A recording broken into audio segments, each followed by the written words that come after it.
Hi, this is Nirmala, advocate, Kurnool. Document registration అయితే complete చేయించేసుకున్నాము. ఆ document కి సంబంధించిన ఎన్కంబరెన్స్ సర్టిఫికేట్ చూసుకున్నప్పుడు డీటెయిల్స్ మిస్టేక్స్ రావడంతో ల్యాండ్ అయితే ఎంఆర్ఓ ఆఫీస్ లో మ్యూటేషన్ అప్పుడు సమస్యలు, హౌస్ ప్లాట్ అయితే అప్రూవల్ టైంలో ఇబ్బందులు, బ్యాంకు లోన్ కి వెళ్ళినట్టయితే అక్కడ ఇబ్బందులు, లేదా మరలా దానిపైన ట్రాన్సాక్షన్స్ చేయాలన్నా ఇబ్బందులు రావడంతో ఆ ప్రాపర్టీలో ఏదో లోపం ఉందని భావించి చాలా మంది కంగారు పడిపోతుంటారు. అయితే మీరు తెలుసుకోవాల్సిన విషయం, ఏదైతే ఎన్కంబరెన్స్ సర్టిఫికేట్ లో కనిపించే డీటెయిల్స్ ఉంటాయో అవన్నీ కూడా మాన్యువల్ గా ఎంట్రీ చేసిన డీటెయిల్స్. సో కొన్ని సందర్భాలలో మిస్టేక్స్ రావడం అన్నది సహజము. దీనికోసం మీరు ఎడిట్ ఇండెక్స్ కి అప్లై చేస్తూ మీ ఒరిజినల్ డాక్యుమెంట్ తో పాటు ఆ ఈసీని తీసుకుని సబ్ రిజిస్ట్రార్ గారిని కలిసినట్టయితే సబ్ రిజిస్ట్రార్ గారు దాన్ని పరిశీలించి పరిష్కరించగలరు.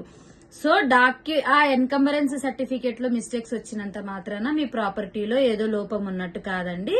దానికి పరిష్కారం ఉందని తెలుసుకోవడం ఇంపార్టెంట్. ఇటువంటి వాటికి సంబంధించి మీకు ఇంకా ఏమైనా డౌట్స్ ఉంటే మీరు మమ్మల్ని కాంటాక్ట్ అవ్వచ్చు. ఆర్కే డాకప్, Kurnool and Nandyal branches. Thank you so much.